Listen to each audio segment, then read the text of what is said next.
kapitalaren diktaduraren aurrean proposamen feminista. Etorri dira Yolanda Jubeto eta Mertze Larrañaga horren inguruan hitz egitera, beraiek ekonomia fakultateko irakasleak dira. Esta es la primera actividad en torno al 8 de marzo que convoca la coordinadora feminista, y la charla de hoy tiene como título así: las propuestas feministas ante la dictadura del capital. Aquí tenemos a Yolanda Jubeto y a Mertze Larrañaga. Ellas son profesoras de la Facultad de Economía y nos vienen a dar un poco, pues, nos vienen a hacer una lectura feminista sobre pues eso, cómo afecta la crisis a las mujeres y qué alternativas y qué propuestas, ¿no? Eskerrik asko gonbidapenagatik. Nik egingo dut hasieran kronika bat, krisiaren kronologia laburra eta azkarra egingo dut, eta gero ondorioak, krisiak izan dituen ondorioak emakume eta gizonengan, eta baita ere aipatuko ditut lan erreforma eta horrelako kontu berri gutxi batzuk, edo Yolandak alternatibak edo proposamen feministak ipiniko ditu mahai gainean, hausnarketa bat egingo du horren inguruan. Bai. Pues vamos a ver entonces un poco una crónica de la crisis, muy rápida, porque creo que ya a estas alturas es más que conocida. Vamos a ver un poco las medidas que se han tomado hasta ahora, las responsabilidades de la crisis y las consecuencias que tiene esta crisis, ¿no? en la vida de nuestra vida, en la vida de mujeres y hombres, ¿no?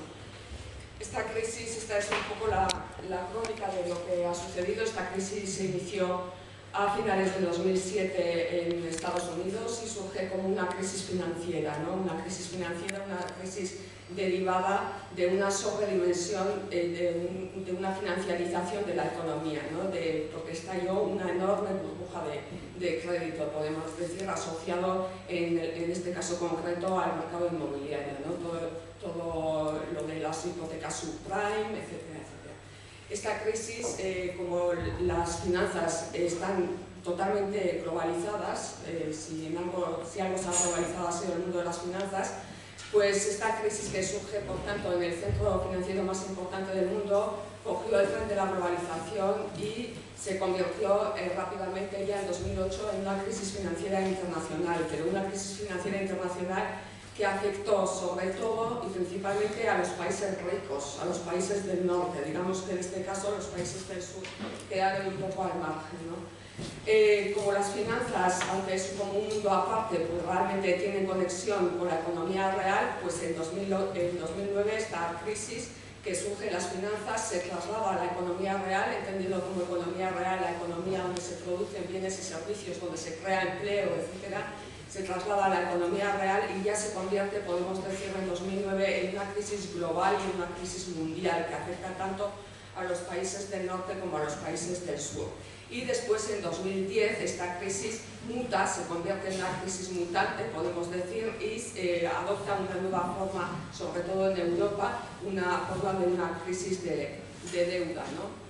Entonces podemos decir que esta crisis es consecuencia de una excesiva financiarización de la economía, entendiendo por financiarización pues el crecimiento enorme de los mercados financieros, una dimensión excesiva de las finanzas, donde se mueve pues muchísimo más dinero que en la economía real, ¿no? Y entonces esta crisis, digamos que la primera parte de la crisis, la que surge en Estados Unidos y después se convierte en una crisis financiera internacional, fue sobre todo una crisis bancaria, ¿no? Hay tres tipos de crisis financieras: crisis cambiarias, crisis bancarias y crisis de deuda externa. Y entonces la primera parte de la crisis, desde 2007 hasta 2010, podemos decir que es sobre todo una crisis bancaria, porque caen entidades financieras poderosísimas, de las más poderosas del mundo, ¿no? Bear Stearns, AIG, Fannie Mae, Freddie Mac, un montón. Y después se traslada a la economía real y después, a partir de 2010, se vuelve a convertir en Europa, que afecta sobre todo a Europa, y es la primera gran crisis desde que tenemos el euro en Europa, se convierte en una crisis también financiera, pero en este caso una crisis de deuda, ¿no? Podemos decir, por tanto, cambia. Entonces, bueno, pues es una crisis de altísima velocidad y esta crisis podemos decir que fue un susto tremendo para los gobiernos y también para la inmensa mayoría de los economistas, etcétera, hasta el punto de que se pensó en un momento que podía ser el final del propio sistema capitalista. Y por tanto, si podía ser el final del propio sistema capitalista, también hubo gente que pensó que podía ser una oportunidad inmejorable para cambiar el sistema, ¿no? Entonces, ¿qué se hizo una vez que estalló la crisis? ¿Qué medidas se tomaron para hacer frente a la crisis? Pues en primer lugar, se optó por rescatar a las entidades financieras con problemas, rescates supermillonarios de entidades financieras, ¿no? Entonces, todavía, bueno, pues no sabemos por qué se optó por rescatar a las entidades financieras. Pues se optó por rescatar a las entidades financieras por varias razones. Una de ellas es que no se sabía realmente qué iba a pasar en el mundo, qué podía pasar si quebraban todas las entidades financieras de golpe, ¿no? Y en segundo lugar, se quería que el flujo del crédito que se había cerrado pues se volviera a abrir. Es decir, la crisis financiera que estalla en 2007 se trasladó a la economía real vía cierre del grifo del crédito. Es decir, antes de 2007 el crédito había muchísimas facilidades para conseguir créditos, pero cuando estalla todo este problema de Lehman Brothers y todas estas entidades financieras, las entidades financieras ven que tienen muchos problemas, que tienen mucha basura, no saben cuánta basura tienen cada cual, ni saben cuánta basura tienen las demás entidades, por tanto hay muchísima desconfianza entre las entidades financieras, dejan de darse dinero unas a otras y dejan de dar dinero también a las empresas y a los hogares, ¿no? Para financiar el consumo, para financiar la inversión. Por tanto, la crisis se traslada desde las finanzas a la economía real vía cierre del grifo del crédito.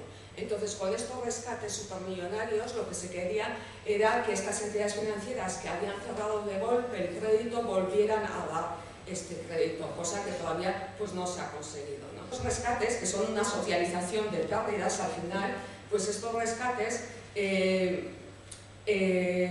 lo llevaron a cabo todos los gobiernos. Además, llama la atención en este caso la rapidez con la que salieron, no hubo ninguna duda en rescatar a las entidades y la enorme cantidad de fondos que se pusieron a disposición de estas entidades financieras. No se sabe cuánto dinero se ha gastado en todos estos rescates, ¿no? Pero el propio Fondo Monetario Internacional, por ejemplo, estima que será hasta el 25% del PIB de los países ricos. Puede ser que son cantidades enormes, sobre todo si las comparamos con las cantidades que se utilizan para afrontar otros problemas del mundo, ¿no? Después, casi todos los gobiernos también empezaron a tomar medidas para impulsar la economía, porque se piensa que lo que va a sacar nos va a sacar de la crisis es el crecimiento económico. Entonces, como las exportaciones estaban paradas, la inversión también, porque no había créditos, el consumo también, pues entonces se optó por impulsar el gasto público para impulsar el crecimiento económico. Y entonces, en este caso, por lo menos aquí, lo que se impulsó fue un gasto público muy concreto, sobre todo un gasto público en infraestructuras físicas, digamos en cemento, ¿no? Que creó empleo muy precario y empleo muy concreto de construcción, pues muy masculino y muy precario también, ¿no? Después hubo también propuestas para que aumentáramos el consumo, es decir, para reactivar el consumo. ¿Por qué? Bueno, pues porque de repente el consumo, la disminución del consumo ha sido muy significativa, también en la capacidad adquisitiva, ¿no? Entonces, antes de la crisis, el consumo, un consumo pues, enorme, se basaba sobre todo en la renta, es decir, la gente tenía sueldos, en el crédito que concedían y que facilitaban para que consumiéramos los bancos, y en un efecto riqueza que había, es decir, que nos creíamos ricas y ricos, porque a la hora de consumir no solo teníamos en cuenta lo que cobramos como sueldo, sino también lo que valen nuestras casas, lo que valen nuestras acciones, etcétera, etcétera. Entonces teníamos un efecto riqueza. Entonces, a partir del estallido de la crisis, este efecto riqueza desaparece, el crédito se cierra, la renta también disminuye y, por tanto, el consumo ha disminuido mucho y entonces, bueno, pues esta puede ser pues una consecuencia positiva de la crisis, pasamos a consumir de otra manera, fomentar otro tipo de consumo. En consecuencia de todos estos gastos que ha habido, de los rescates a las entidades financieras, del fomento del gasto público que ha habido y después también de que en tiempos de crisis lo normal es que la recaudación pública no aumente mucho porque la gente tiene problemas, las empresas están en crisis, etcétera, etcétera, pues se produjo también un desequilibrio de las cuentas públicas.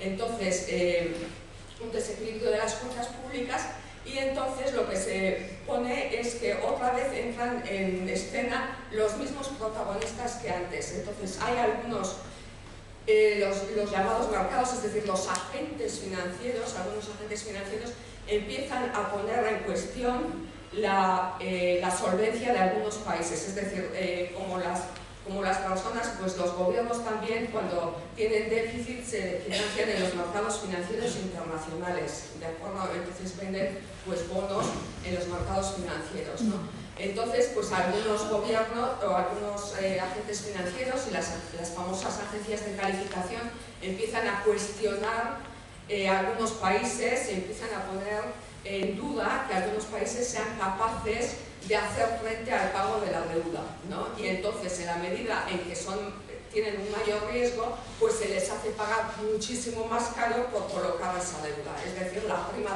llamada prima de riesgo se dispara. Es lo demás que tienen que pagar algunos con respecto a Alemania por colocar la deuda.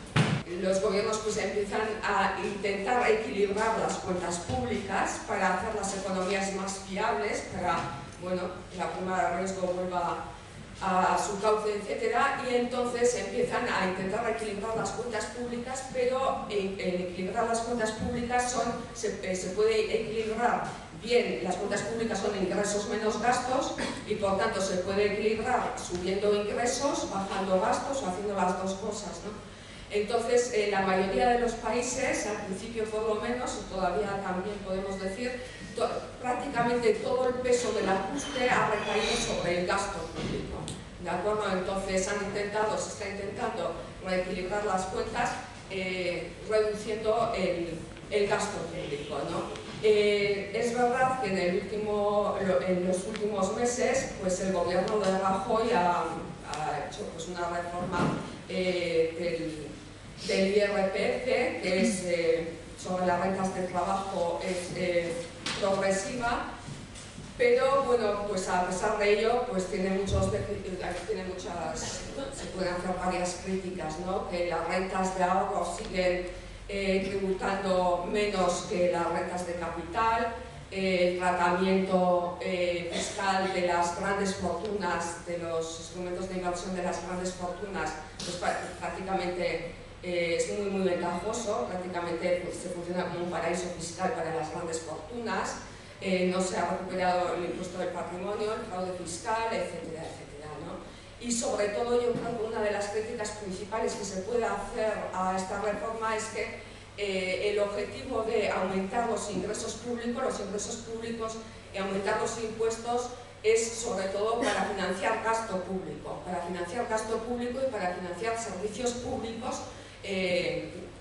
necesarios que beneficien a la gente, ¿no? Entonces, lo que no tiene sentido es subir los impuestos y a la vez reducir drásticamente los servicios públicos, ¿no? Simplemente también decir que pues, han nacido, con esto de la eurocrisis, han nacido varios mitos, ¿no? Uno de los mitos es los pagos, ¿no? Los mercados. Parece que los gobiernos no tienen otro remedio que hacer lo que hacen obligados por los mercados. Es decir, simplemente que los mercados no son entes con vida propia, ¿de acuerdo? Sino que en los mercados inciden agentes financieros y agentes financieros muy concretos sobre los que se puede actuar.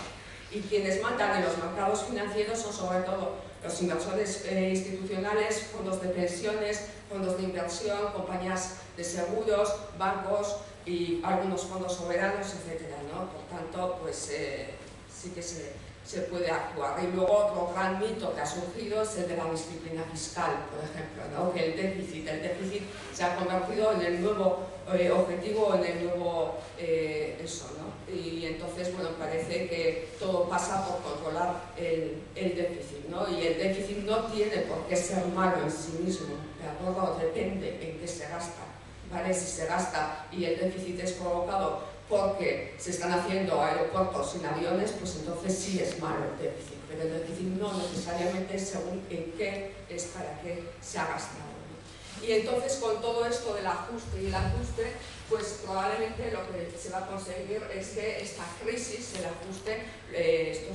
la contracción del gasto público, al final lo que hace es prolongar la crisis, ¿no? Se está logrando por primera vez tocar el estado del bienestar. Es decir, con esto de que hay que ahorrar, pues cosas que no se habían conseguido cambiar porque había mucha resistencia, pues se están cambiando, ¿no? Entre otros las pensiones, la educación, la sanidad, etcétera, ¿no? Bien, y todo esto es porque el reparto de sacrificios, es decir, todos tenemos y todos y todas tenemos que poner de nuestra parte para salir de la crisis, pero a la vez, pues son noticias de ayer, pues a la vez las ganancias de los consejeros y de los directivos del Banco Santander o de las empresas del IBEX 35, pues son unas ganancias que aunque han disminuido, pues siguen siendo millonarias. ¿Quiénes son los grandes responsables de la crisis? En esta crisis prácticamente podemos poner nombres y apellidos a los responsables de la crisis, prácticamente, ¿eh? Son las grandes entidades o las grandes corporaciones financieras, sobre todo porque se les puede criticar que hicieron una mala gestión de los riesgos, asumieron excesivos riesgos, y su argumento era que conseguían ganancias muy importantes pero sin riesgos, y lo cierto es que estaban poniendo en riesgo a muchísimas entidades y a muchísimas economías, ¿no? Lo que ha pasado en las últimas décadas, sobre todo a partir de los 90, un poco antes también, es que el mundo de las finanzas se ha convertido en un mundo muy complicado. Y entonces, quienes controlan ese mundo tan complicado lo controlan todo. Teníamos mandatarios políticos y económicos que han fomentado toda la desregulación de las finanzas, porque fomentaban y que apostaban porque estos mercados financieros tan complicados y sobre todo los mercados de derivados se autorregulaban y por tanto no necesitaban regulaciones especiales. Y esta crisis ha puesto en evidencia que no es cierto, ¿no? Mandatarios políticos y económicos, a la cabeza de los cuales, como tenemos sin lugar a dudas, al que fue jefe de la Reserva Federal de Estados Unidos, Alan Greenspan, que solo hubo una persona que intentó hacer algo, no regular, simplemente abrir el debate sobre la regulación de los mercados financieros, que fue casualmente pues, una de las pocas mujeres que aparecen en la historia de todo esto que estamos contando. Pues, luego tendríamos las famosas agencias de calificación, que son prácticamente un oligopolio, son 3 agencias únicamente, agencias privadas que controlan más del 95% de la calificación de la deuda, califican tanto a las empresas, tanto a Lehman Brothers para entendernos, que por cierto tiene una calificación máxima justo antes de caer, como a los países, ahora están calificando a los países, ¿no? Luego tendríamos a los organismos financieros internacionales, sobre todo pues, el Fondo Monetario Internacional, que en lugar de estar mirando lo que estaba pasando, donde estaba pasando, pues estaban controlando a los países del sur y dando consejos sobre lo que tenían que hacer, ¿no? Y luego también tendríamos, por ejemplo, pues, la Academia de Economía, etcétera, etcétera, ¿no? Y si realmente se enjuiciara a los responsables de la crisis y se les sentara en el banquillo como piden algunas personas, pues realmente encontraríamos muy pocas mujeres, encontraríamos alguna habría, pero habría muy pocas mujeres. ¿Por qué? Pues porque en el mundo de las finanzas, y sobre todo hablo del mundo de las finanzas, de los puestos elevados en las finanzas, es un mundo muy masculino. Es decir, que el techo de cristal que existe en todos los sectores, podemos decir que en el caso de las finanzas, pues el cristal es más duro de romper, ¿no? ¿Por qué? Pues probablemente por todo lo que hemos comentado antes. Hoy en día realmente una gran parte del poder no está en la política, sino que está en el mundo de las finanzas. Y por tanto, pues, repartir el poder pues, mucho más complicado, ¿no? Y entonces, bueno, pues esta crisis pues reabrió al principio el debate sobre si podría ser un momento para que entraran más mujeres a los puestos de la alta dirección de las finanzas, ¿no? Y se abrió el debate, pero bueno, que yo sepa, no ha habido apenas movimientos de ese tipo, ¿vale? El único caso es el caso islandés, donde se nacionalizaron 3 bancos y se pusieron a 2 mujeres al frente, ¿no? Sobre los efectos en los trabajos de mujeres y hombres. Hablamos de diferentes efectos, ¿no? Es decir, las mujeres como los hombres pues somos muy diversas y por tanto no hay un único efecto sobre las mujeres, sino que puede haber efectos diferentes, ¿no? Entonces, bueno, pues por una parte tenemos efectos sobre el empleo y luego tenemos también efectos sobre los que se habla mucho menos, pero efectos sobre los trabajos que no son empleo, es decir, los trabajos no pagados, ¿no? Entonces, y además los dos están relacionados, ¿no? Y en el caso del empleo distinguimos un efecto que llamamos efecto protección, efecto trabajador precario, precariedad, efecto trabajador adicional y efecto trabajador del sector público, ¿no? Efecto protección. ¿Qué queremos decir con esto? Lo que queremos decir con esto es que las mujeres y los hombres, aunque por primera vez, yo creo que es la primera gran crisis en las que la inmensa mayoría de las mujeres están incorporadas, bueno, una mayoría grande por lo menos de mujeres está incorporada al mercado laboral.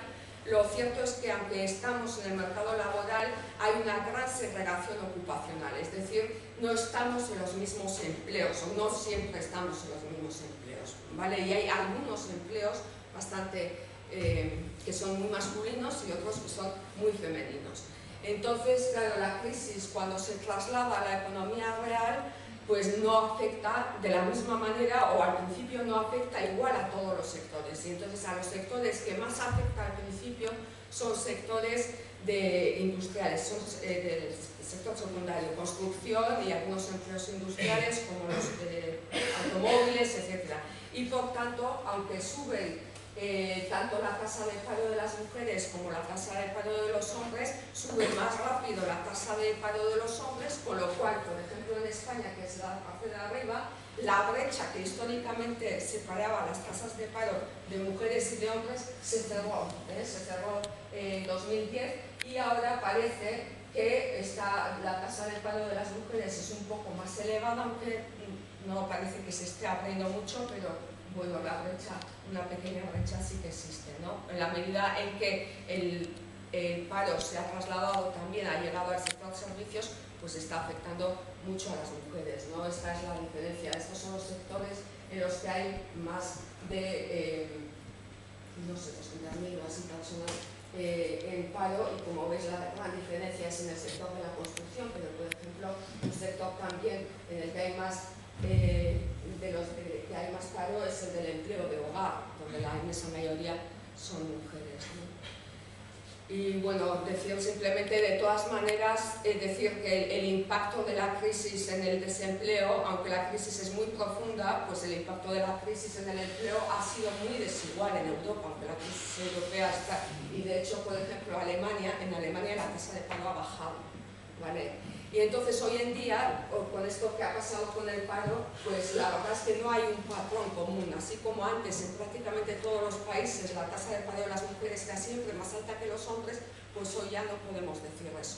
De todas maneras, pues hay que ver cómo acaba toda esta historia, porque aún no ha acabado, ¿no? Y además, bueno, pues también tenemos que tener en cuenta que cuando hablamos del paro, de que se ha aumentado más el paro de los hombres o de las mujeres, siempre este dato tenemos que leerlo teniendo en cuenta que sigue habiendo menos mujeres que hombres en el mercado laboral, es decir, que la brecha en actividad es significativa, de más de 15 puntos en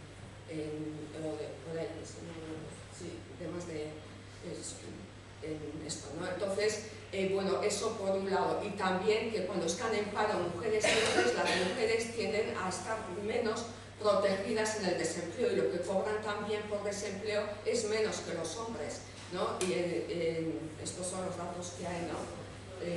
Entonces 30,42 euros al día los hombres y 25 las mujeres, es decir, la desigualdad en lo que se cobra por desempleo es muy similar, la brecha es muy similar a la brecha salarial. Esto es consecuencia de las desigualdades laborales, ¿vale? Entonces, habría que leer con eso. Y después también lo que nos podemos plantear es si, por ejemplo, la reforma laboral que se está planteando, que se ha planteado la reforma laboral de 2012, sí va a tener incidencia en esta, porque la reforma laboral facilita la reducción salarial, ¿no? Sin necesidad de... facilita mucho la reducción salarial, y entonces pues habrá que ver si eso realmente después qué pasa en la realidad y los salarios de quién se reducen y si esto tiene incidencia o no, por ejemplo, en esta brecha salarial, ¿no? Habrá que estar un poco al tanto, ¿no? El efecto que he llamado precariedad o el efecto trabajador precario, lo que está haciendo precariedad máxima es la del desempleo, ¿no? Eso es sin lugar a dudas, ¿no? Pero la crisis, claro, es mala para quienes pierden empleo, pero normalmente también es perjudicial para quienes lo mantienen y tiende a aumentar la precariedad laboral, ¿no? Entonces, ¿cómo medimos, aparte del desempleo, la precariedad laboral? Pues mirando qué ha pasado, qué pasa con el empleo temporal y qué pasa con el empleo a tiempo parcial, ¿no? Entonces, con el empleo a temporal, lo que vemos es que, por ejemplo, yo aquí tenía los datos de la Unión Europea y en España, que es el Estado es el lugar donde más empleo temporal hay, pues la temporalidad ha disminuido desde que ha estallado la crisis, el peso del empleo temporal, pero eso no se puede interpretar de ninguna manera como una mejora de la precariedad porque se han ido a la calle. Claro, es porque ha bajado el peso de la temporalidad porque han ido al desempleo, ¿no? Entonces, bueno, la temporalidad es un poco más femenina que masculina. Y en cuanto al empleo a tiempo parcial, bueno, pues el empleo a tiempo parcial no ha cambiado apenas, el peso del empleo parcial no ha cambiado apenas con la crisis, pero yo interpreto que sí que ha aumentado, digamos, el malestar de la gente que está con empleo a tiempo parcial, el malestar en base a las preguntas que se hacen. Y en la comunidad autónoma, en Euskadi, pues también, aunque el peso del empleo parcial, luego ahora se está apostando por el empleo parcial, ¿no? Es verdad que el empleo a tiempo parcial no tiene el peso que tienen otros países de la Unión Europea, como Holanda, etcétera. Pues la verdad es que, por ejemplo, el 28% de las mujeres están trabajando a tiempo parcial. Entonces es un porcentaje y yo creo que ya empieza a ser más que significativo. Y en el caso de los hombres es el 5%. Por tanto, hay diferencias importantes, ¿no? Y bueno, pues el empleo a tiempo parcial se ha visto a veces como un instrumento de conciliación, etcétera. Y también, bueno, y hablando de esto de los instrumentos de conciliación, la reforma laboral también no va a ser perjudicial para este tipo de medidas, ¿no? Entre otras cosas porque los empresarios van a poder disponer del 5% de las horas a su arbitrio y también van a tener más poder para cambiar de centros a los y las trabajadoras, de horarios, de turnos, etcétera. Y en cuanto a efecto trabajador adicional, ¿qué queremos decir con esto? Pues queremos decir qué está pasando, es decir, si con la crisis hay mujeres que no estaban en el mercado laboral y que forzadas por la crisis, que estaban en casa sobre todo por cuidar, por temas de cuidados, si está forzando o ha forzado la entrada de algunas mujeres al mercado laboral. Es complicadísimo saber si es así o no, porque no solo hay que ver qué ha pasado desde la crisis hasta aquí, sino cuál era la tendencia anterior, porque había vida desde la crisis. Entonces es complicado, ¿no? Entonces lo que sí parece es que, da la impresión, mirando los datos, pero habría que analizarlo mejor, es que se está produciendo el aumento de la actividad laboral de las mujeres jóvenes se ha ralentizado, lo cual es lógico teniendo en cuenta las tasas de paro de jóvenes que hay, es decir, que optan más por seguir con los estudios, etcétera, y parece que está aumentando el ritmo de entrada al mercado de mujeres mayores, pues ya de bastante mayores, de 50, 55 años, que probablemente es de esperar que engrosen las filas de la precariedad laboral, entren en las bolsas de precariedad, ¿no? Entonces, por último, en cuanto al efecto trabajador público que llamamos, es que todos los ajustes van a incidir mucho en el sector público, ¿vale? Y entonces en el sector público, en la medida en que afecta al sector público, afecta mucho a las mujeres, porque las mujeres, la concentración de las mujeres en el sector público es mayor que en otros sectores. Ha sido una especie de sector refugio, ¿no? El 22% de las mujeres está en el sector público en Euskadi y en el caso de los hombres el 14%. El 59% del sector público es de mujeres, ¿no? Entonces afectará mucho porque se piensa que, bueno, afectará sobre todo a los temporales, porque hay mucha temporalidad también en el sector público, aunque tenemos la impresión de que todo el mundo tenemos empleo fijo, ¿no? Y afectará a los temporales fundamentalmente, y la tasa de temporalidad en el sector público es importante, es el 34% de las mujeres están en empleo temporal y el 16% de los hombres, ¿no?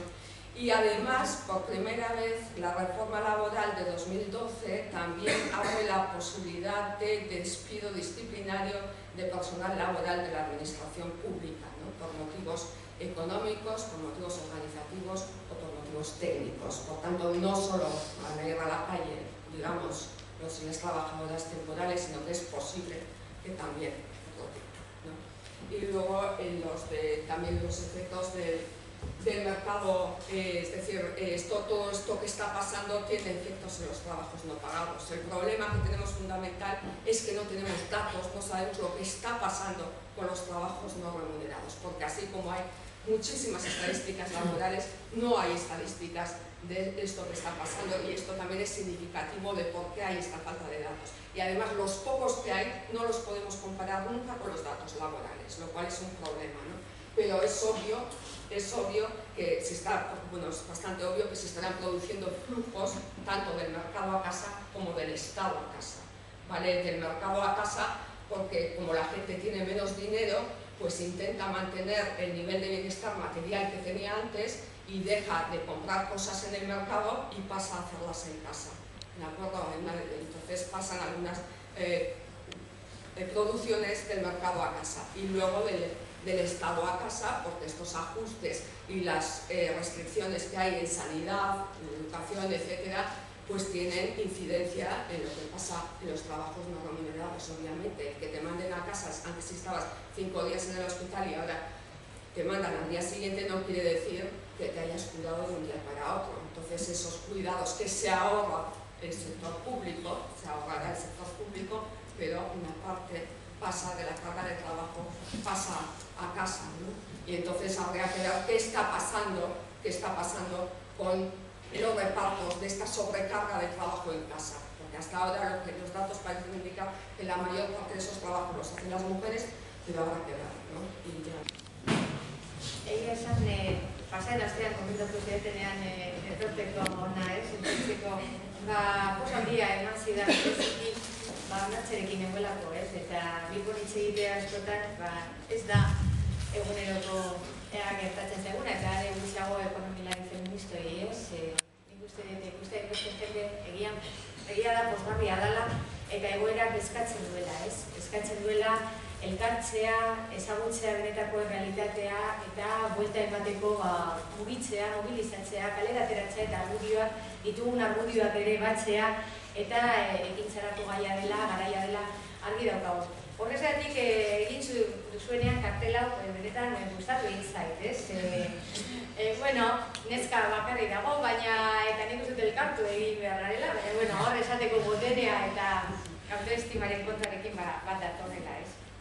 Entonces, bueno, como la presentadora comentaba, yo voy a hacer un poco una reflexión sobre estas propuestas feministas, que no me voy a inventar nada, no voy a descubrir nada que no hayamos descubierto ya y que el movimiento feminista no haya trabajado y no esté reivindicando en las últimas décadas, pero sí me gustaría un poquito situar, ¿no?, el análisis tan profundo que ha hecho Merche en los últimos años en esta crisis de largo alcance que el propio capitalismo de forma reiterada cae en él, porque el capitalismo en sí, ¿no?, busca la crisis además muchas veces para volver a nacer y alguna vez morirá en él, ¿no?, en la crisis, pero tenemos que empujarle, ¿no?, para que realmente cambie, porque las crisis son siempre sucesivas y además se van acumulando. Y ahora mismo, y no vamos a hablar aquí porque no tenemos tiempo, pero de esa crisis ecológica tan grave que ya sabemos que estamos en el límite, ¿no?, del planeta, que nos estamos jugando muchísimo y así todos se siguen con esas pautas de crecimiento que comentaba, como que estamos mirando para otro lado, el poder económico es como que no va con él, ¿no?, todas las amenazas, todos los estudios científicos que se llevan haciendo desde la década de los 70, todo el trabajo que se está haciendo desde los movimientos ecologistas, todas las denuncias de una sobreexplotación de los recursos naturales, de las consecuencias que esto está teniendo para la población mundial. Y en las respuestas que se dan a las crisis no aparece para nada, todo lo contrario, ¿no? El mensaje es sigamos creciendo, incluso hace poco nos decían sigan consumiendo, ¿no?, porque al final va a ser el consumo y da igual lo que consuman, o sea, pero salgan y consuman, que ahí está la solución. Cuando realmente lo que planteamos y lo que se plantea desde el feminismo es revisemos, cambiemos el sistema, ¿no?, partiendo del sistema finito de la ecología, partiendo de la crisis social profunda en la que estamos, en esos procesos de exclusión profundos que se están arraigando, que antes los veíamos muchísimo en el sur y ahora los vemos profundamente en el norte, pero además también parece que no existen. Esos procesos también migratorios de esos sin papeles que cada vez van formando esa masa de gente excluida que en Europa somos capaces de meterles en cárceles durante meses y parece que tampoco pasa nada.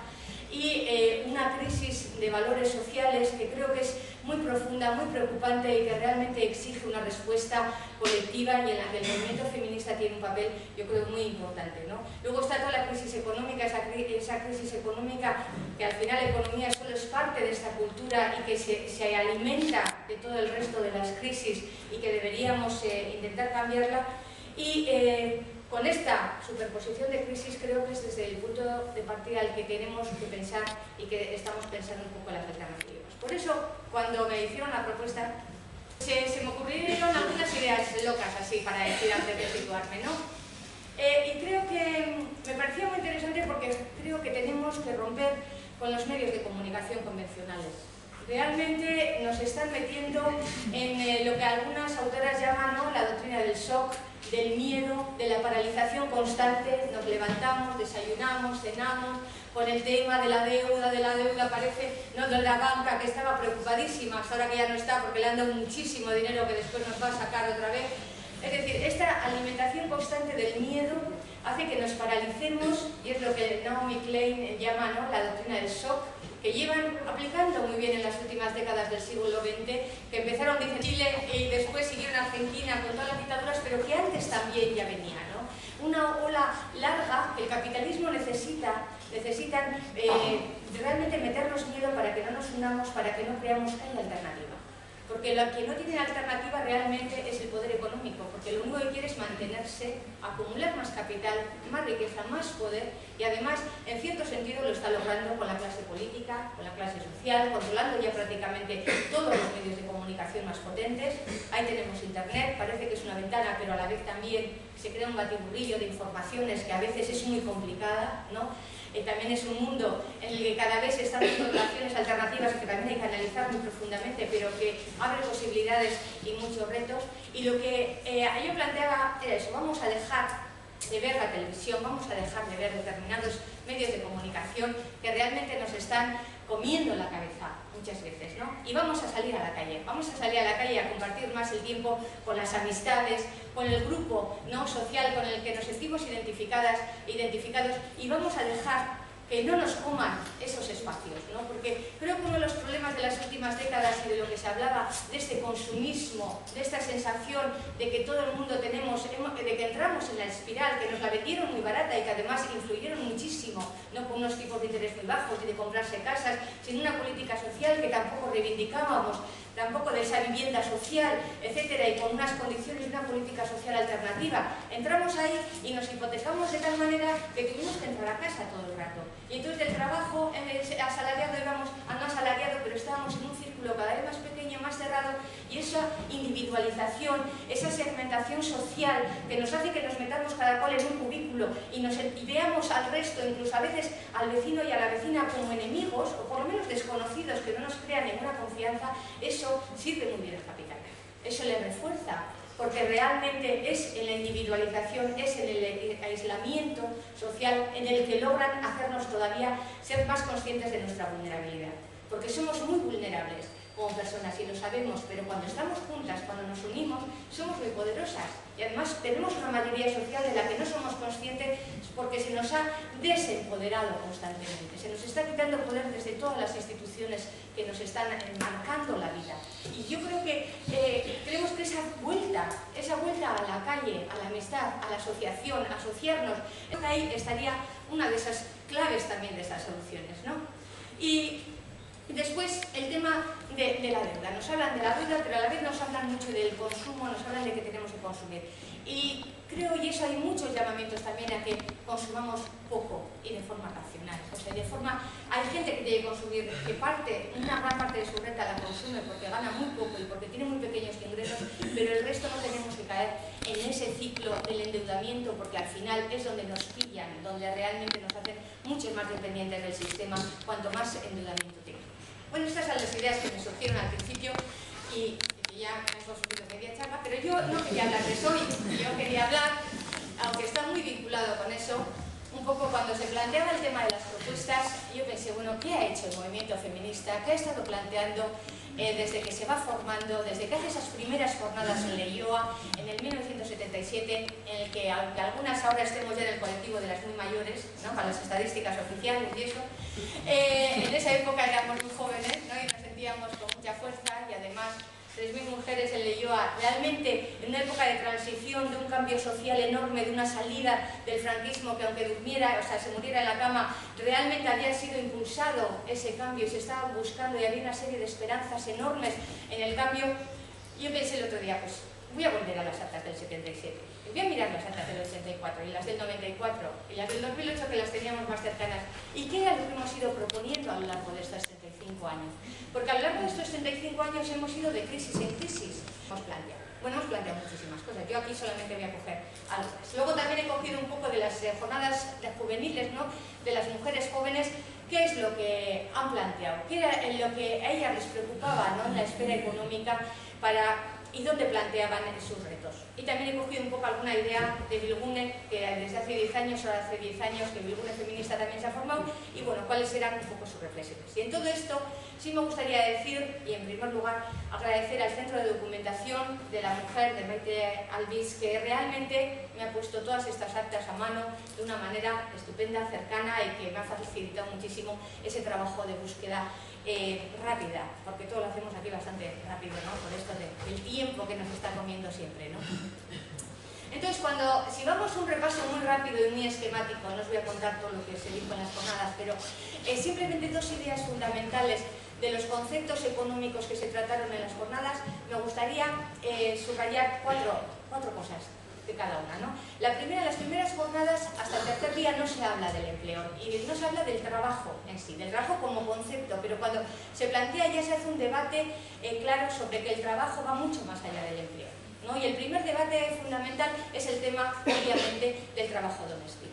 Del trabajo doméstico que afectaba a todas las mujeres, que realmente se veía como una remora, que se veía como una doble carga de trabajo cuando salíamos y empezamos a tener el trabajo asalariado, veíamos que teníamos que hacer un trabajo doble porque el trabajo doméstico no se estaba repartiendo de ninguna manera.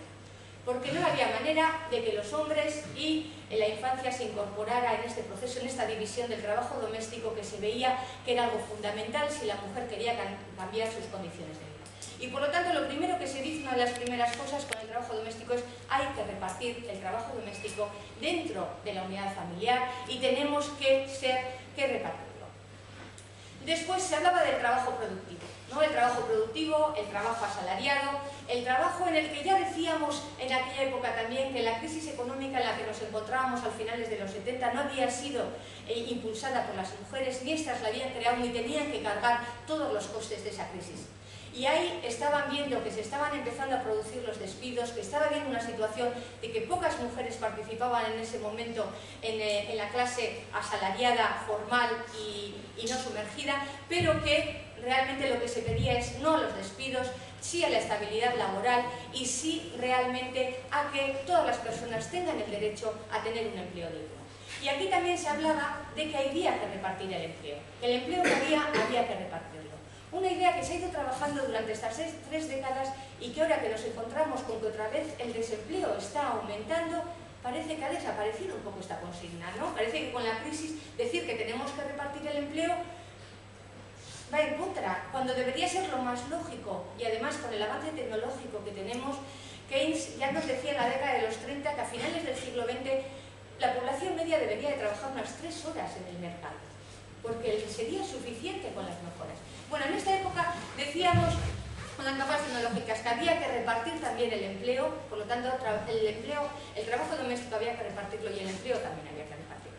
Y además se hacía una propuesta respecto a las empresas y se decía que las mujeres que trabajaban en las empresas debían formar grupos unidos de mujeres para reivindicar sus derechos, para que realmente hicieran sus plataformas reivindicativas por sector y por empresa y fueran capaces de presentárselas a sus compañeros y también articular con otras empresas, con el sector empresarial, así como con otros movimientos de mujeres.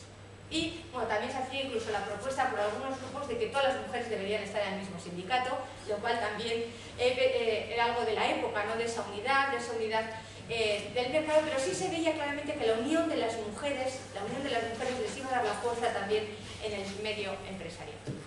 Y después aquí también se hacía una reflexión sobre el tema del dinero, el tema del consumo, ¿no? Y en estas jornadas se decía que las mujeres no solamente necesitábamos un sueldo, sí lo necesitábamos porque necesitábamos autonomía económica, pero también necesitamos otras cosas, tenemos otras necesidades de amor, de relaciones interpersonales, de salud, de creatividad. Es decir, cuando analizamos la economía también teníamos que tener en cuenta esos otros espacios que normalmente se aíslan de este sentido y que últimamente, y además en las últimas décadas, el feminismo ha avanzado bastante en este término.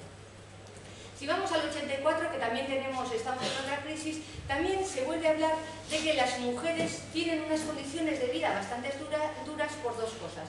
Por una parte, porque la reforma laboral del 84 se empieza a abrir la puerta a los contratos temporales muy precarios, de días, ya se empieza, porque como sabemos la reforma laboral, desde que se firma el Estatuto de los Trabajadores en el 80, empieza en el 84 a reformarse en el 88, en los 90, ahora, o sea, es una constante reforma del Estatuto de los Trabajadores para flexibilizarlo en la medida normalmente del empresariado, para que estos cada vez nos utilicen de una manera más flexible. Y entonces aquí se hacía esa crítica, tenemos una jornada doble, tenemos que seguir trabajando en casa y además trabajamos en la empresa y no tenemos servicios colectivos que sean capaces de realizar una parte de esos trabajos que realizamos las mujeres. Y aquí se demandaba el tema de las guarderías, de los comedores, todos esos servicios que se veían necesarios para una organización social diferente. Y aquí también se iba proponiendo, por una parte, que todas las mujeres tenían derecho a un empleo digno y ya se empezaba a hablar entre los enlaces entre el movimiento feminista y el movimiento sindicalista. El movimiento feminista y sindicalista tenía que reforzar sus alianzas, sus relaciones, y eso iba a ser una clave del avance de las mujeres en la zona y en el espacio empresarial. También se presentó una plataforma reivindicativa en la que se decía que había que dar más valor al trabajo doméstico. Estaba muy subvalorado y infravalorado y que realmente le teníamos que dar valor, lo teníamos que visualizar tanto en las cuentas nacionales como a nivel más particular y que esto debía ser un motor de cambio de las condiciones también en las que las mujeres y los hombres debíamos compartir este trabajo. Por lo tanto, se empieza a hablar de que es necesario darle esta valoración. Pero se vuelve a hablar del tema de la corresponsabilidad, de la división de este trabajo, de que se tiene que equilibrar y que realmente las mujeres necesitamos que ambas esferas se equilibren y somos realmente las que vemos el vínculo que existe entre la economía, ¿no? Que es la economía no remunerada, que es la base del resto de la economía remunerada, que luego se le irá llamando economía del cuidado. Si vamos a las jornadas de las jóvenes, que tienen las primeras jornadas en el 86, cuando hablan del trabajo, van a hablar, por una parte, sobre todo del empleo, y van a decir que del empleo no tienen ni idea de lo que es, porque no lo han tocado todavía, ¿no? Porque realmente el empleo, existe una tasa de desempleo enorme de las mujeres jóvenes, que es la que se está manteniendo ahora también, que realmente son las que antes están fuera del mercado laboral, ahora también los chicos también están fuera. Pero dicen que no lo saben, pero sí hacen esa demanda de la independencia económica, de la independencia familiar, social, esa autonomía económica que les parece que es algo fundamental y que todas las mujeres deben tener el derecho, sin discriminaciones, a tener un empleo. Y esto es algo que lo van a seguir reivindicando en las siguientes jornadas. Cuando llegamos a los del 94 he cogido algo que me parece muy significativo. Ya la Asociación de Trabajadoras del Hogar ya presenta su comunicación en estas jornadas y con un título bastante sugerente, ¿no? ¿Y tú cómo tienes a la tuya, no? Trabajadoras del hogar, profesión de mujeres.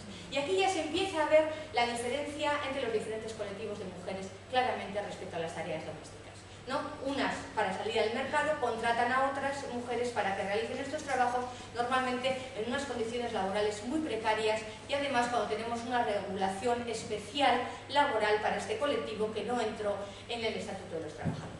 Y por lo tanto empiezan a denunciar las condiciones laborales de las trabajadoras domésticas y realmente creo que el trabajo que han realizado durante esta década y media es un ejemplo a seguir en las demandas que se hacen muchas veces desde el feminismo y desde los movimientos, porque han estado sin parar de forma como la hormiguita, que es la que realmente yo creo que logra los resultados, estar demandando y denunciando las condiciones de las trabajadoras del hogar durante esta década y media y han conseguido, yo creo que su trabajo tiene ahí algo que ver el que se haya cambiado la normativa y luego lo comentaremos si realmente se lo consideran así o no, porque algunas están aquí. Pero yo creo que ese trabajo es muy importante y aquí ya se presenta y se hace un análisis bastante profundo de dónde están las mujeres que están trabajando para otras mujeres digo porque estas otras son las que están responsabilizadas en la casa de todas estas negociaciones con las mujeres porque sigue siendo un trabajo, una responsabilidad suya, ¿no? Se sigue hablando de la corresponsabilidad, se sigue hablando de que hay que repartir el empleo, de que hay que reducir la jornada laboral, de que hay que empezar a hacer más flexibles los horarios comerciales, los horarios en el empleo en función de las necesidades vitales de las mujeres y de los hombres y no en función solo de la empresa, y esto es algo que se ha demandado de una forma muy fuerte y que por ahora ahí nos han hecho poco caso, ¿no? Y aquí en estas jornadas también ya 4 sindicatos, las mujeres y los colectivos de mujeres de 4 sindicatos presentan una plataforma unida. Es decir, una demanda que había surgido una década antes ya se ve que se materializa y estos 4 sindicatos plantean entre una plataforma bastante amplia que creo que sería interesante revisar y entre ellas para hacer una valoración también de algunas de las medidas que se han ido incorporando están esos planes de acción positiva que hay que incorporar a las empresas para que se conozca mejor la solución. Se empiezan a hacer también una reivindicación muy clara de cómo hay que distribuir el trabajo de cuidados, cómo hay que hacer una política y realmente una estrategia en contra de la precarización del trabajo asalariado, cuál es el papel de la política pública en toda esta división de los trabajos y de las actividades económicas y a partir de ahí realmente se empieza a trabajar mucho en esa plataforma de los cuidados y vinculando el cuidado tanto con la ley de dependencia como con estas reflexiones que se hacen en torno al cuidado.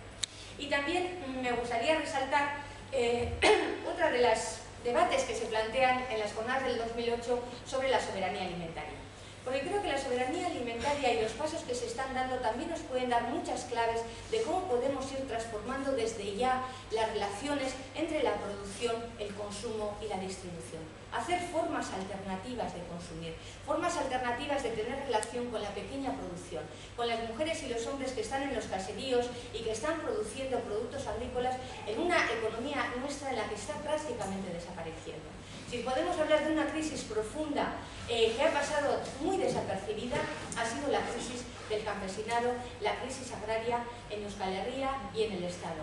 Desde que entramos en el 86 en la Unión Europea, realmente fue ponerle una fecha de caducidad, una fecha de muerte anunciada al sector primario, porque se suponía que todos los productos del sector primario los podíamos importar, porque había estados y economías mucho más competitivas que nosotras y nosotros. Se fueron cerrando explotaciones agrarias, agropecuarias pequeñas que realmente producían con unos métodos mucho más acordes a una agricultura no industrializada, no masificada, que no sigue los mismos criterios de la industria tal como actualmente se está haciendo y realmente está poniendo en peligro tanto la soberanía alimentaria, es decir, la capacidad de decidir nuestra propia política también sobre los alimentos, así como a decidir qué es lo que estamos consumiendo, qué calidad, quién está controlando, porque aquí en el tema agrario tenemos también el papel de los oligopolios en todos los procesos de distribución enormes. O sea, tenemos muy pocas empresas que están controlando toda la alimentación. Y hay quien decía que realmente quien tenga el poder en el siglo XXI va a ser quien controle todas las cadenas de alimentación del mundo, porque el petróleo lo necesitamos, pero antes de nada lo que necesitamos es la comida y el alimento para vivir. Por lo tanto, toda esta reflexión que se hizo en el 2008 sobre las mujeres baserritarras, sobre el papel que jugaban, sobre el cambio en las relaciones entre las mujeres de la ciudad, del medio urbano y el rural, todos estos cambios que se proponían, cambios que pueden ser pequeños, pero que realmente creo que pueden ser, darnos muchos ejemplos de por dónde podemos transformar las relaciones económicas desde lo micro para ir hacia lo global, desde lo local para avanzar, creo que son aportaciones muy interesantes que a mí por lo menos así me parece. También en los debates actuales con el tema del sujeto feminista creo que es algo que tanto Virgune como el resto está haciendo. Y bueno, hay muchas más aportaciones. Está la Carta de los Derechos de las Mujeres de Euskal Herria que se ha hecho y que creo que, bueno, que es un punto de reflexión. Está lo que se hizo, las alianzas que se hicieron también con la Mundu Marcha del 2010, en la que se denunciaba claramente la reforma de las pensiones, la pérdida y la precarización en el empleo, el tema de las privatizaciones, de que se está privatizando todo, y al final la ofensiva contra el sector público es porque quieren que el sector privado vaya ocupando todos esos servicios que antes los consideramos naturalmente públicos y que cada vez más se está metiendo la iniciativa privada en todo, ya lo estamos viendo en algunas comunidades, pero ese es el objetivo, ir ampliando cada vez más la privatización de prácticamente todos los servicios públicos, y aquí en la Mundu Marcha lo hacía y a nivel mundial se está haciendo esta alianza realmente de denuncia, y cuando se decía en el foro social que no somos mercancía, que el mundo no es una mercancía, la Marcha Mundial de las Mujeres también lo asume como propio y realmente hace una demanda muy fuerte, y también cuando pasa aquí, ¿no? Y con el fin de que el futuro lo decidimos nosotras, y aquí en Euskal Herria también lo queremos construir, es creo que elementos muy claves que nos han ido dando la experiencia y el movimiento feminista a lo largo de estos 35 años. Y como ya también llevo hablando bastante, me voy a callar aquí, porque creo que con los datos, ¿no?, y con la visión de estos años y con nuestra trayectoria, creo que sí podemos decir que realmente sí existe una alternativa feminista, que lo que nos falta quizá, o lo que más tendríamos que trabajar, en mi opinión, en mi humilde opinión, es el tema de las alianzas, es el tema de trabajar muchos más en forma vertical con muchos otros grupos. Eso se ha planteado mucho en las jornadas feministas, esa necesidad de tender puentes, de trabajar de forma unida, de tener muy claras las prioridades que queremos lanzar en la sociedad e impulsar, tanto en la política como en el resto de actividades. Creo que esa es una clave muy importante si se logra llegar a acuerdos. Y otra parte es el ir repitiendo constantemente esas consignas, porque si algo llega, es lo que se repite 1000 y 2000 veces, porque realmente el poder lo tiene muy claro y todos los días nos lo va repitiendo por las mañanas. Y nosotras, en cambio, a veces creemos que está tan claro, ¿no?, que igual no damos la suficiente vara que deberíamos dar y no estamos dando. Aunque de todos modos yo soy optimista y yo creo que sí estamos logrando, que se está logrando hacer cambios en muchas organizaciones, pero creo que queda muchísimo por hacer por esos grandes procesos de los que antes comentábamos, de exclusión, y por lo tanto creo que ahora es nuestra palabra, es nuestro turno, pero que realmente tenemos mucho por hacer, pero estamos aquí.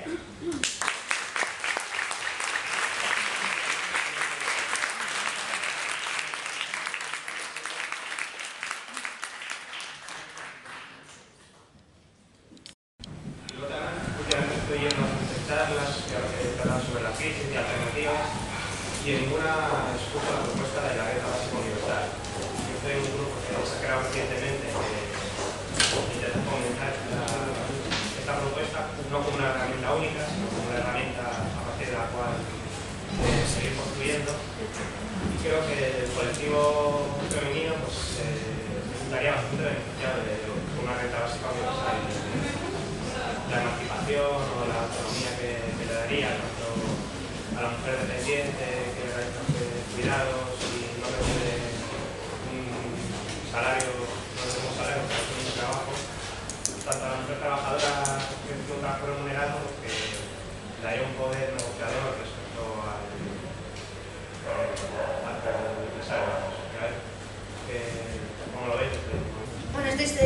fue bastante debatido, ¿no? Y sobre todo en la década anterior, ¿no? Fue bastante debatido y realmente no se llegó a ningún consenso con el tema de la renta básica universal, que yo sepa, ¿no? Si alguien y yo creo que desde el cierto, bueno, no puedo hablar solo desde el movimiento feminista, ni yo voy a hablar del movimiento feminista como por lo que he leído y por lo que puedo, yo creo que y lo que me ha llegado, el movimiento feminista había otras prioridades, ¿no? Y sobre todo se veía claramente que cuando se hace este repaso de que hay que repartir mucho el trabajo y la riqueza, y es verdad que hay que repartir la riqueza, y es que en esto la renta básica universal podría ser un elemento, no se llegó a un consenso porque realmente no se veía que había un compromiso social, que habría que empezar por pasos previos, ¿no? Por ejemplo, todo el tema del fraude fiscal.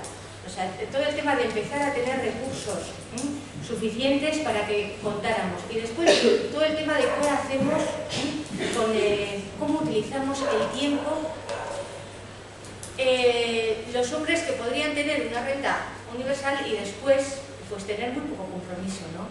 Por ejemplo, en casa. Ese fue uno de los temas que salió. Podrían salir muchísimos más. En este momento pues me parece más interesante, desde luego, pues el fomento del empleo, por ejemplo, y por ejemplo también pues todo el tema de reparto del empleo y estas medidas, ¿no? El problema es, también le veo otro problema a todo esto del reparto de los empleos, etcétera, que hay un grave riesgo de cuando se habla de el reparto de empleo, fomento del empleo parcial y de cómo se están apostando ahora, por ejemplo, es el problema de una posible dualización del mayor de la sociedad, ¿no? O sea, porque eso no nos imaginamos en este momento pues financieros a tiempo parcial o reparto de algunos empleos, ¿no? No son clasistas, porque sí que considero que tiene que haber un reparto del trabajo, entendiendo los trabajos, trabajo productivo y reproductivo, pero cuando hablamos en términos de empleo, entonces vienen a las más tengo dudas porque no sé si poniendo nuestro énfasis en mejorar el empleo, aumentar los salarios, estamos perpetuando el sistema capitalista al final, ¿no? No nos salimos del ciclo, al final lo mantenemos. Y no sé si quizás, no, bueno, pues como has mencionado lo del empleo, y esa es mi duda, es el empleo donde tenemos que poner nuestros énfasis y nuestras propuestas alternativas, o quizás hay que dar una vuelta, quizás tenemos que cambiar el enfoque. Es posible que haya que cambiar el enfoque, ¿no? Pero en este momento, con las tasas de paro que hay, ¿no? Yo creo que sí que es una prioridad. El problema es que en este momento, o sea, como el empleo se ha creado sobre todo gracias a una burbuja, sino un empleo totalmente, digamos, artificial, pues probablemente no haya capacidad para generar empleo para todo el mundo que lo quiera, ¿no? Pero yo no soy capaz de ver más allá que cómo habría que cambiar en este momento, ¿no? Pero probablemente sí, pero no soy capaz de verlo, no veo más allá del empleo, pero sí habrá que cambiar. Yo, en ese sentido, yo creo que hay un tema que poco también se toca, que es si no se cambian los sistemas de producción, entonces un poco el campo de batalla yo que veo, que yo trabajo en la empresa privada, es que tanto las metas adquiridas, ¿no? Yo trabajo en el sector de automoción, que tal, las metas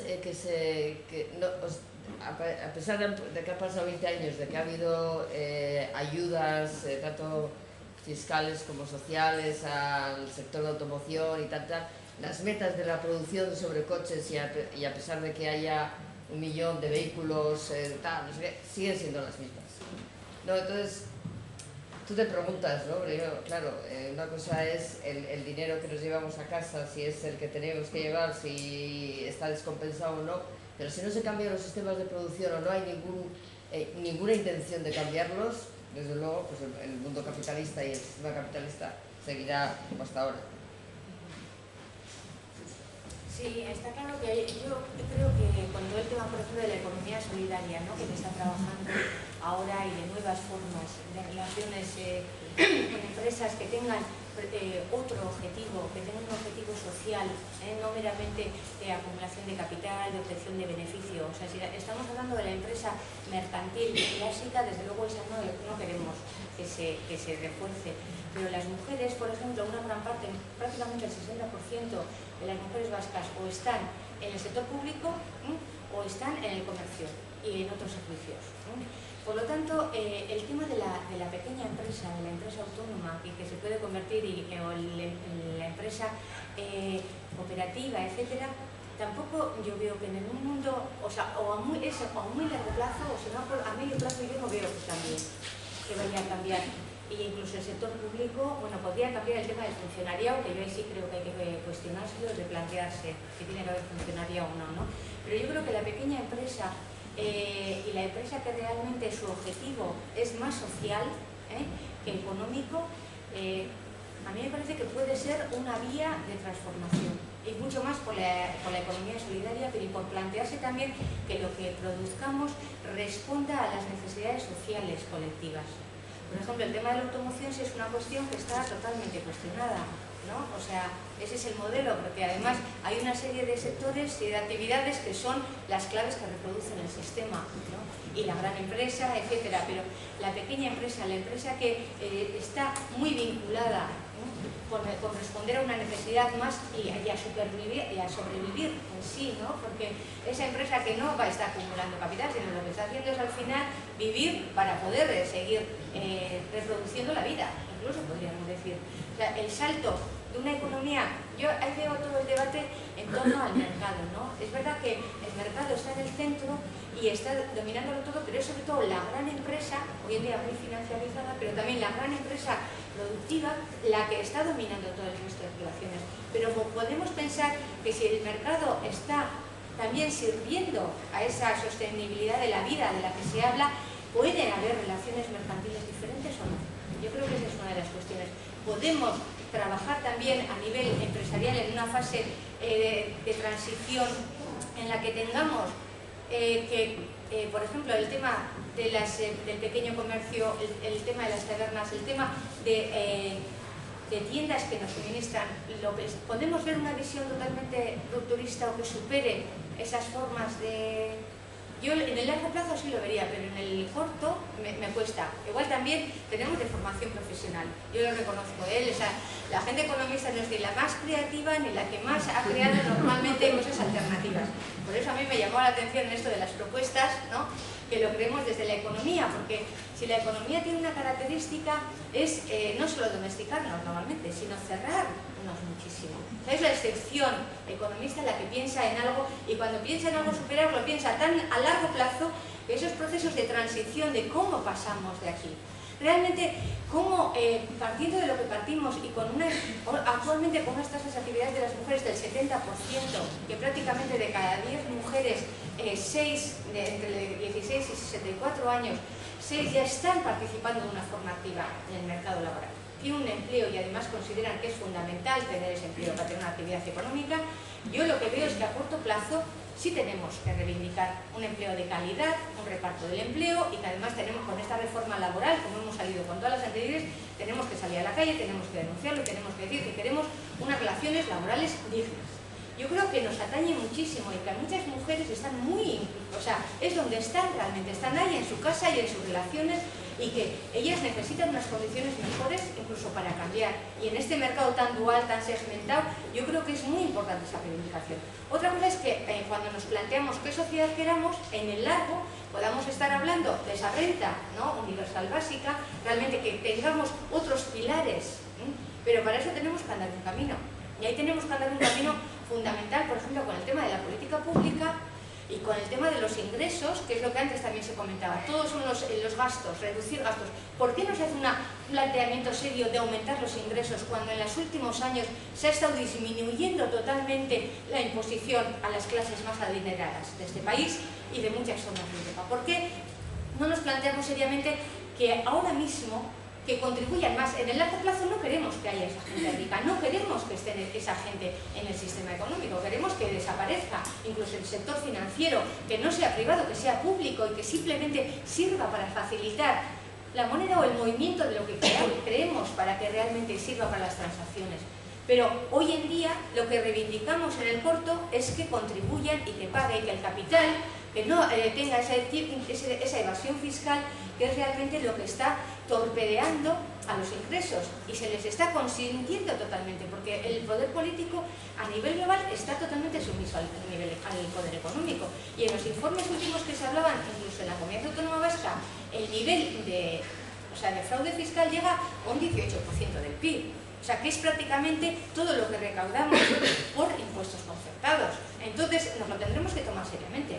Y decir, bueno, ¿cómo lo hacemos? No lo vamos a poder hacer de día a mañana, porque es verdad que esto exige y hay un proceso lento de cambiarlo, pero que se tienen que tomar pasos y ir haciendo una política clara de que tenemos que recuperar esos recursos, eso está claro. Aunque en el futuro no les queramos ni ver, ni queramos que exista una clase capitalista que tenga tanto dinero, ¿no? Y eso nos crea contradicciones entre el corto y el largo, ¿no? Porque ya a veces cuando también nos planteamos, vamos a dividir la riqueza, dices, sí, pero es que la riqueza la tenemos que estructurar de otra manera, tenemos que pensar que la riqueza es otra cosa, tal. Si te quedas solo en el largo, te olvidas de que algunos se están aprovechando, ¿no?, de la gente en el trabajo, en la casa, en el empleo, en todo, y en la política, y que la política está totalmente condicionada. O incluso, por ejemplo, el trabajar el tema del presupuesto público, que no le había dicho todavía, pero que ya le voy a decir que es mi tema más, por ejemplo, ese seguimiento, ¿no?, de los presupuestos, de la política, tanto del ingreso como del gasto, creo que es algo fundamental y que nos tenemos que empoderar de qué se está haciendo con nuestro dinero. Y tenemos que hacer un seguimiento de cuáles son los servicios, a quién están llegando, con qué calidad están llegando, y nos tienen que rendir cuentas de una forma transparente y permanente. Y en esa rendición de cuentas es donde nos vamos dando cuenta realmente de dónde se están canalizando, qué nos dicen, pero qué hacen, y realmente cómo podemos transformando desde lo pequeño, desde lo que hay. Creo que también tenemos que estar pensando en el largo, ¿eh? Eso una cosa no quita la otra, pero en el corto yo creo que tenemos que acordar medidas para que podamos ir metiendo uñas e ir rompiendo y haciendo ver también que el sistema lo tenemos que cambiar, ¿no? Yo creo que no es contradictorio, en mi opinión, ¿eh? Pero... Desde el 86 venía diciendo que el trabajo, bueno, pertenezco a la Asociación de Trabajadoras de Hogar. Y yo voy a reivindicar que el empleo tiene que desaparecer, lo que veníamos diciendo en las condiciones que tendría que desaparecer en los nuestros países. En el 2012, vuelvo a decir que este trabajo tal como está tendría que desaparecer a pesar del nuevo reglamento que ha salido, por las condiciones que estamos. Y lo que sí queríamos, vuelvo a decir que tendríamos que retomar las reivindicaciones de servicios sociales, de guarderías y de, bueno, el cuidado que cada vez la población somos más mayores. Yo ya me doy cuenta que dentro de poco estaré ya reclamando porque la mayoría de las trabajadoras de hogar, los trabajos que se están haciendo son trabajos de cuidados a personas dependientes. Y yo no me puedo olvidar que la mayoría de esos trabajos los están haciendo las inmigrantes, como casi siempre hemos hecho, porque yo también emigré de Castilla. Entonces, siempre las de los pueblos pobres hemos venido a trabajar a los pueblos más ricos. Entonces, también parece que se nos ha olvidado las condiciones que está este colectivo, que se permite que se trabajen 12 horas, que se vuelve con las horas de presencia. De verdad que dice que ahora hay que pagarlas, pero que hay que pagarlas a 5,2, pero como a la vez es como esa pescadilla que se muerde la cola, como lo que dice que se puede seguir descontando hasta el 30% por salario y alojamiento, pues resulta que los salarios se están quedando otra vez en el salario mínimo interprofesional y que las mujeres siguen trabajando 40 horas semanales, no 60 horas semanales, 58 horas semanales. Y bueno, que a mí me parece que sobre todo lo que hay que hacer es desde el movimiento reivindicar los servicios, y bueno, y reivindicar también en los trabajos, porque este colectivo seguimos en la práctica estando más o menos en las mismas condiciones y estamos explotados, yo siento mucho tener que decirlo, por todo el mundo en general, salvo excepciones. O sea que nosotras reivindicamos salarios, condiciones en nuestros trabajos, y cada vez que tenemos a una persona en nuestra casa resulta que somos en nuestras casas los hombres y las mujeres somos igual de capitalistas que los de Confebask.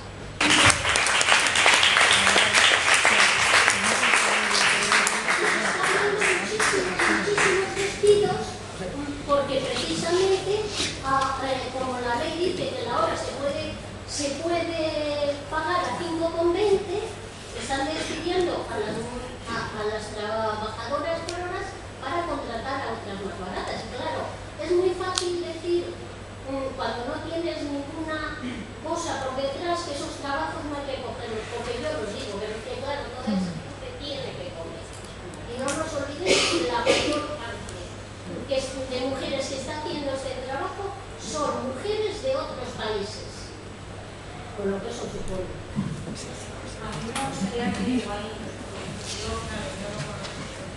pudierais contar un poquito cuál ha sido la relación del movimiento feminista con el movimiento ecologista en estos 35 años, porque las alianzas, yo tengo claro que necesitamos alianzas para ser más fuertes, pero el movimiento feminista siempre nos ha utilizado los movimientos sindicales, movimientos políticos, etcétera, etcétera. Pero no sé si igual podéis ilustrar en cuáles son las relaciones con la Pues la verdad es que parece que durante años se ha dado la espalda a ambos movimientos, ¿no?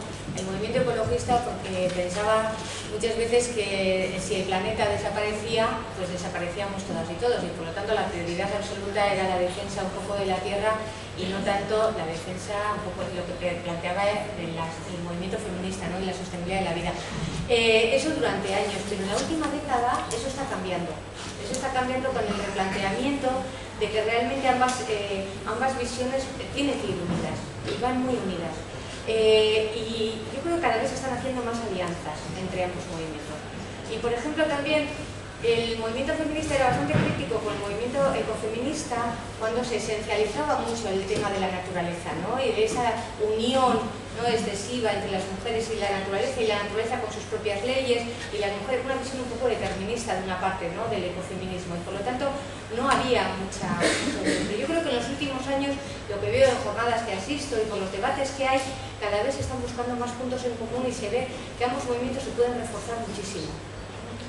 Que como bien habéis dicho, hay una información que solo maneja cierta gente y parece que es súper difícil acceder, ¿no? Es el tema, por ejemplo, de fiscalidad, que yo ahí también en el tema de que propuestas desde el movimiento feminista como se está trabajando como herramienta de reparto de riqueza que es, ¿no? Si hay alguna manera de, más allá de grabar a los ricos o así, que sea una tasa impositiva, alguna manera que se pueda meter mano para fomentar más la igualdad, o si es una herramienta válida también como o sea, si hay propuestas feministas concretas desde ahí, desde ahí. El feminismo, no hay propuestas feministas mucho con el tema de la declaración individual de la renta, en la renta personal, ¿no? En el IRPF se ha trabajado mucho en el tema de la declaración individual, que es el modelo que se sigue en los países nórdicos y que se considera que a cada cual, ¿no?, la imposición está relacionada con su capacidad, ¿no?, adquisitiva y con su nivel de renta, de forma individualizada. Y después no se tiene en cuenta el resto de la familia. Pero hay otras, bueno, y eso está debatiéndose todavía, ¿no? Hay diferentes posiciones. Pero una de las que está clara es que si la reforma impositiva no grava a las rentas bajas, o sea, realmente grava menos a las rentas inferiores, esto beneficia muchísimo a las mujeres. Porque hay un tramo enorme de las mujeres que tienen unos ingresos muy bajos, ¿no? Y es lo que antes comentaba la compañera, y realmente en la horquilla, en todas las horquillas, por el techo de cristal, por miles de factores de discriminación secular de las mujeres en el mundo laboral, hace que éstas tengan una diferencia de renta enorme.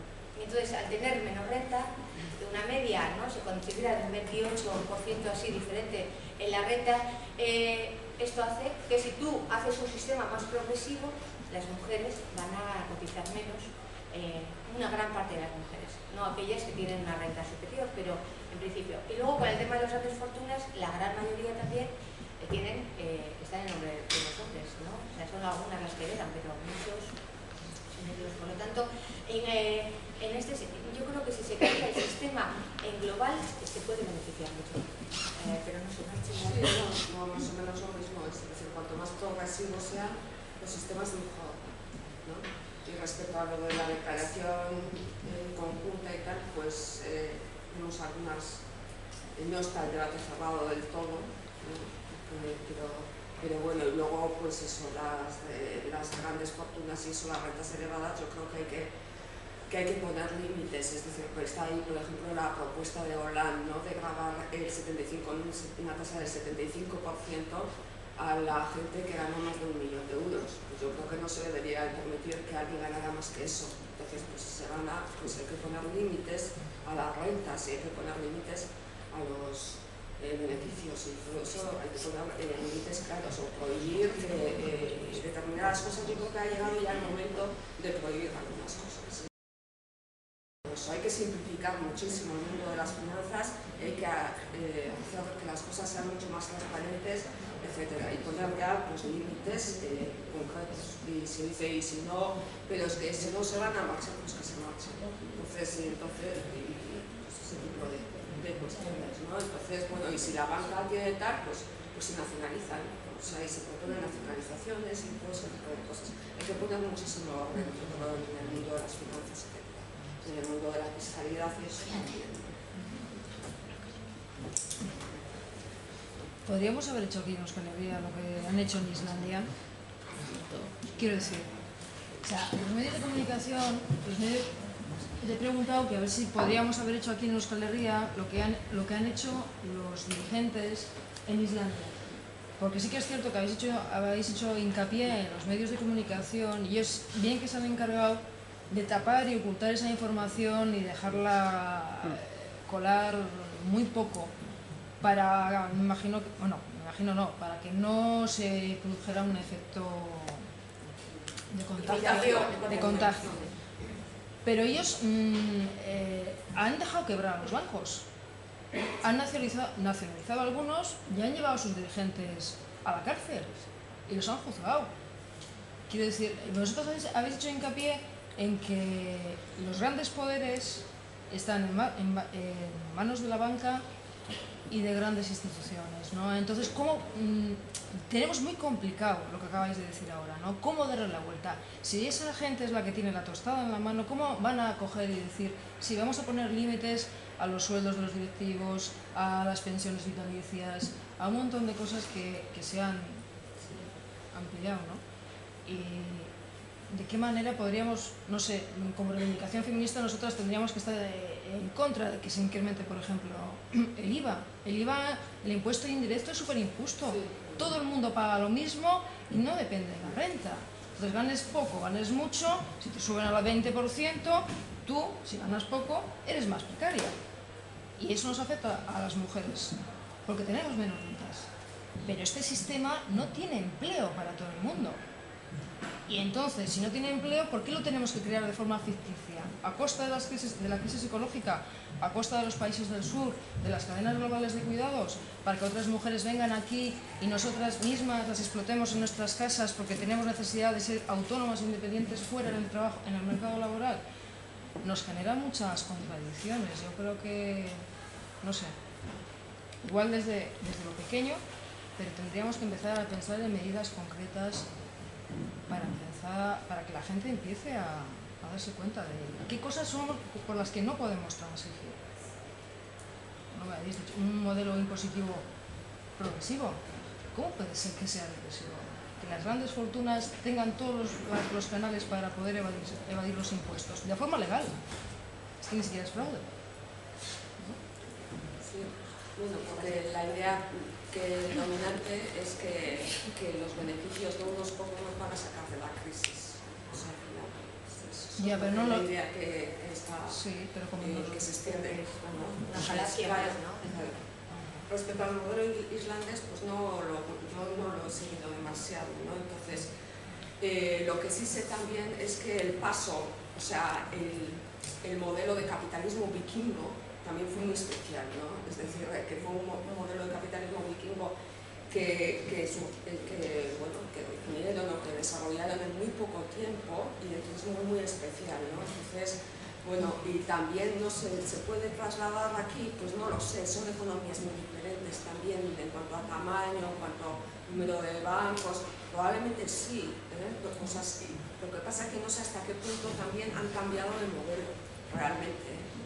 No sé hasta qué punto apuestan por un modelo diferente, no sé hasta qué punto no van a pagar la deuda. Lo que pasa es que las pagarán no con las condiciones que ponga el Fondo Monetario Internacional y los plazos que diga el Fondo Monetario Internacional, sino de otra manera. Pero no lo sé, y no sé tampoco si es verdad que los dirigentes están realmente en la cárcel, que se les ha hecho un juicio público, sí, y que tal, pero no sé exactamente, no sé si son tantos los que están en la cárcel realmente. Pero bueno, sí, que es muy interesante, sí. Sí, y que hemos leído mucho de ello también, ¿no? O sea, que nos han ocultado esa información, está clarísima, ¿no? Porque tampoco interesaba para nada. Es verdad que el otro día salieron unas declaraciones del Ministro de Economía diciendo que sí iban a acabar negociando con los bancos ingleses y tal, claro, porque al final son ellos los que ahí están, ¿no? Entre gobiernos negociando.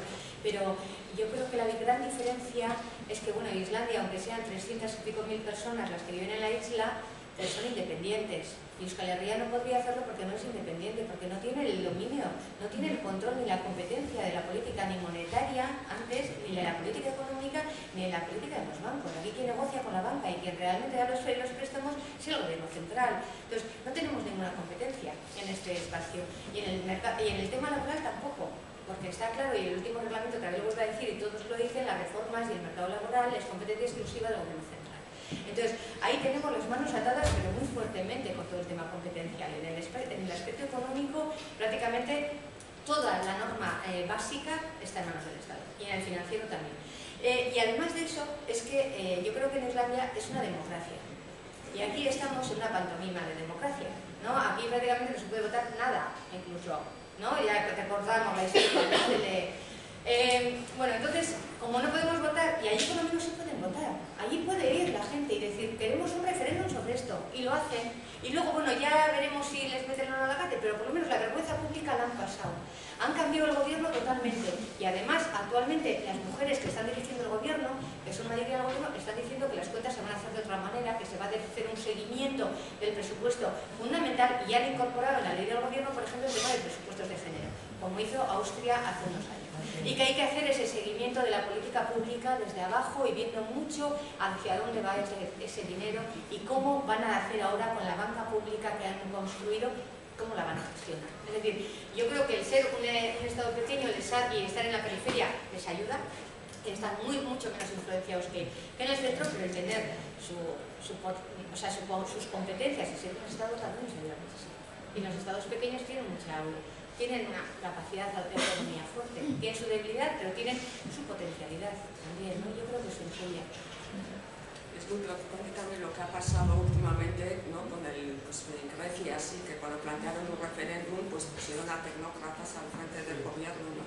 Supuestamente sin ideología, y casualmente los tecnócratas que han puesto en el gobierno son goldmanitas, es decir, son gente, tanto el de Grecia como el de Italia, gente que ha trabajado en Goldman Sachs, que es uno de los grandes bancos de Estados Unidos, ¿no? Entonces, y lo mismo Draghi, que es el jefe del Banco Central Europeo, también es un goldmanita, etcétera, ¿no? Entonces, todos estos procesos también son realmente pues, muy preocupantes, ¿no?